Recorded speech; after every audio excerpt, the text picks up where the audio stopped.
Welcome back to the show, ladies and gentlemen. We've still got the Spice Girls are here, John Bishop and Kylie Minogue, still on the couch.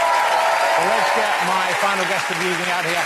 He is, as we speak, the world's #1 male tennis player. He's won 14 Grand Slams in a glittering career. It is the fabulous Novak Djokovic.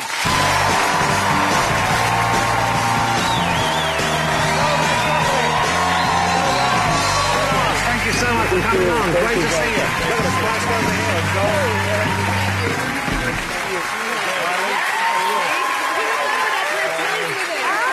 Of course. Yes, hi. How are you? Nice to meet you. Last but not least, see you so down. Novak, it's great to have you here. Thank you so much for coming on the show. It's great to be here. Thank you. Novak is in town because he's taking part of the ATP Tennis World Finals. It's on at the O2 here in London. It starts tomorrow. It goes through till next Sunday. Your first match is Monday against John Isner, I believe. Yes. Confident? Yes, it's been a great season, especially the last 5 months, and you know I grew a lot of confidence in winning a lot of matches in the last 3-4 months. So hopefully I can have a nice season finale. You won your 4th Wimbledon championship this year, which is amazing. 4-time Wimbledon winner right here. Amazing. Of course, it's one of the 4 Grand Slams in the world. Which one of the Grand Slams is the Australian Open, the French Open, yes. the American Open, the USA, and of course Wimbledon? Yes. Which one is your favourite to play at? Which one is your favourite to win? Because you won all of them, of course. It's not just because I'm in England right now, but it's Wimbledon. It always has been Wimbledon. I used to construct the Wimbledon trophy out of this, you know, improvised materials, whatever I found at home. You know, I was always dreaming to win that tournament. Can I interrupt? You girls don't know this, but me and Novak actually played tennis together. Wow. Yes. Wow. Really? Yes, I've Wait, did you really? You don't play tennis? I've played with Mel B and really with good. Jerry too. Wow. Oh, you did? Yeah. This year. I'd really like to ask, who is the best player out of these two? You're putting me on the spot. Yeah. Oh. Diverse styles. Come on! Good answer. He was the umpire on my match. I You were was an amazing. umpire, You were yes. really helpful. So you didn't actually play? No, I was playing and he was the umpire. Well, we actually played together. So I think I win on that one. We did play. That's not true. That's not true. Oh, just we leave it did at that, play. it's fine. We did play. After that, we played afterwards. It's all about the yin and the yang. This show, I think everyone will agree, has been amazing. But the best thing I heard about this show was in the corridor. I was walking down the corridor, and as you know, Jack Severetti's going to come on and sing with Kylie, and Jack's brilliant. And as I was walking, I heard one of the runners behind me go, "I've just been asked by Jack if Novak will sign his balls." And I turned round and she had a handful of tennis balls for Jack's children that he'd bring in for you to sign. I thought, just in isolation, that's the best thing I've heard of. But I read something when I was doing some training. Somebody was giving me some stuff about mental toughness. And I read a report a sports psychologist did saying that tennis is the hardest sport because it's the one sport where someone keeps telling you on every point whether you're doing well or doing badly. So the mental ability to be losing and then everyone, you get beat. Yeah. You get beat. You're still shit. Well, you get beat. But it must be even harder when you get to those final points where you know if I can win this and win the next one and keep my opponent at bay, then I've won the trophy. I mean, I imagine it must be pretty tough when you get into those final points to try and treat them like every other point. I mean, tennis, as many other sports, are, you know, representing this kind of challenges in life that we all, you know, whether we're athletes or not, we're kind of faced with. So I think being individual, being by yourself on the court, but, you know, never feeling really alone, I think is the key as well. Because you can always turn around and you can see that there are people that are supporting you. As well. Yeah, of course. And sometimes your dog is there as well. Yes, I heard you like my dog. But you weren't allowed to bring Pierre in the country for Wimbledon this year. Yes. I mean, let's have a look. This is Novak with Pierre. This is Pierre's... it's not the dog you expected, is it? What a sweet fella Pierre is. But you like having him around you. Do you take him to matches as well? Yeah. Yeah, well, I used to take him more, you know, with my wife, obviously. Now we have two. We have another dog. Wow. Another toy poodle. But What's the other one's name? The other one's name is Tesla. Pierre and Tesla. Yes. Okay. And then we became parents. So we have two children, and so it becomes a little bit of too much of a hustle to travel everywhere with two kids. And do you prefer the dogs or the children? Obviously. Obviously the dogs. Oh, I hear you. Don't you worry about that. Why do you wear a wedding ring if you're married?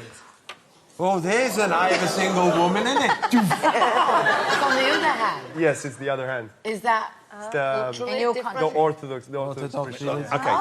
Look. She's always...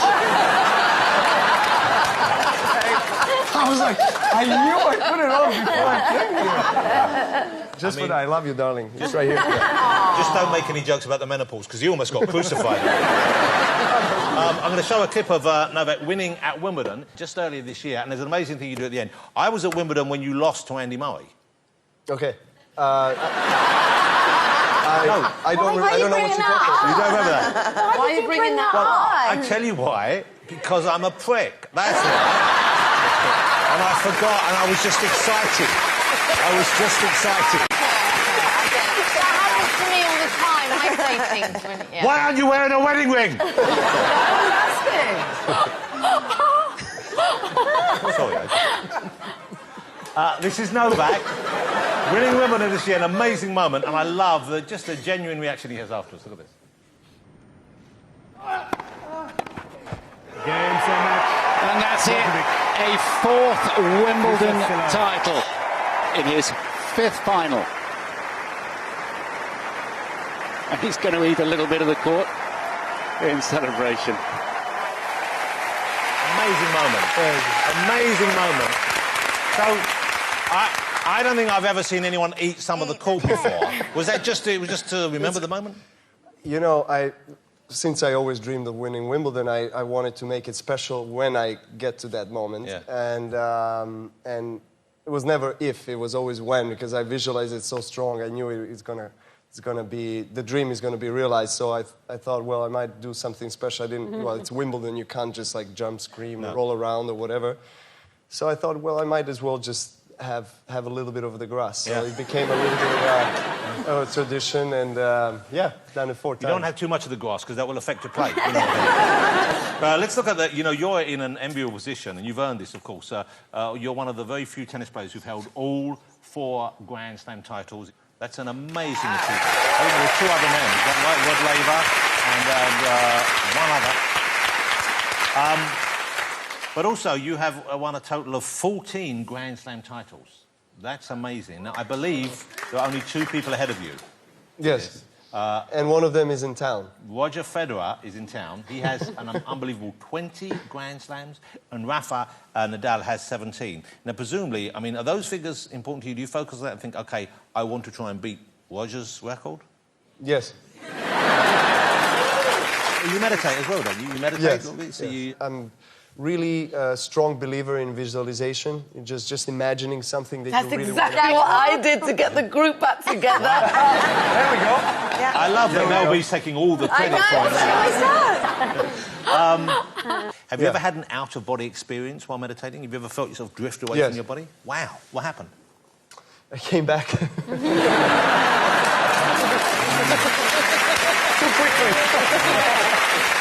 I have to practice more. So, but you did. Could you see your body from the outside? Was it one of those ones? Yeah, yes, it happens several times. I do that all the time too. Yeah. That's called getting drunk, Mel. Come on. No, but it's. I think it's training. I mean, it's just. I had once this kind of experience on the court. That was the longest tennis match that I was ever part of. I was playing against Nadal in the finals of Australian Open in 2012. We played 5 hours 53 minutes. I think we ended up at around 2 a.m.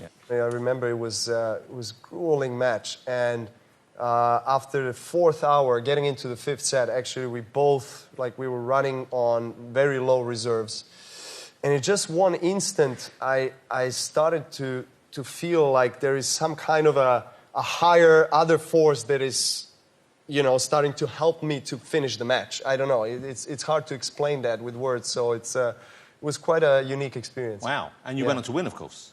Yes, I went on to That's win. amazing. Yeah. You didn't tell Rafa your secret afterwards? Not really. Yeah, I don't know what, you know, I know what happened, but I don't know how it happened. Yeah. Who's your favourite? What, Spice Girl or No, tennis tennis player. Who's your favourite tennis player? Is it... Well, right now it's myself. Novak, I'm thrilled you came on the show. I've been a fan of yours for the longest time, and I'm sure we have many tennis fans in this evening, but to see someone play at your level, and the level of focus you bring to it is just amazing. You're an incredible player. It's an honour to have you here, and I know we've all enjoyed spending time. Yeah. Novak Djokovic, ladies and gentlemen. Amazing.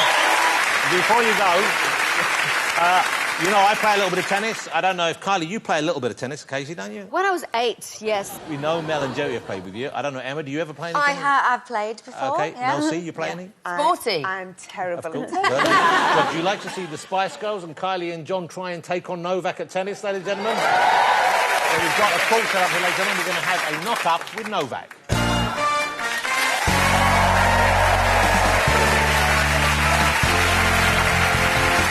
Welcome to Knock Up with Novak. So we're going to round robin, which means I'm going to knock the ball over. Novak's going to try and keep them all in. If we don't go out, we can do this, team. Do you think we can do this? Yeah, go team. Remember, visualise. No. Yeah. Positive. Yes. OK, you ready, Novak? Visualise. 100%. Kylie's the umpire, by the way. Isn't Kylie a magnificent umpire? Quiet, please. It's a lovely serve. It's a beautiful return. OK, let's start again. You go for... Now, you serve, Joey. Let's see if we can get one. Come on, we can do... Okay. do a bit. You ready? Are you OK with the heels? Follow, but we've got Who goes? Go. I didn't see that out. Carry on. Great. Oh, one to us. Yeah. 3-1. I can't serve. See, Mel, she's smart.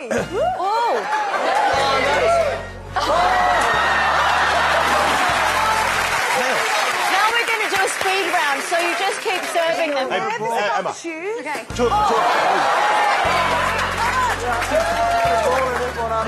It's really rolling now. It's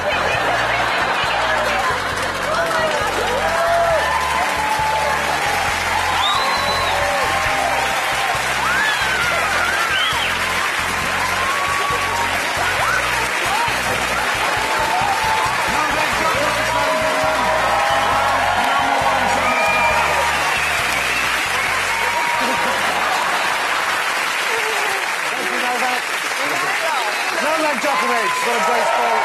But if you guys could sit back down.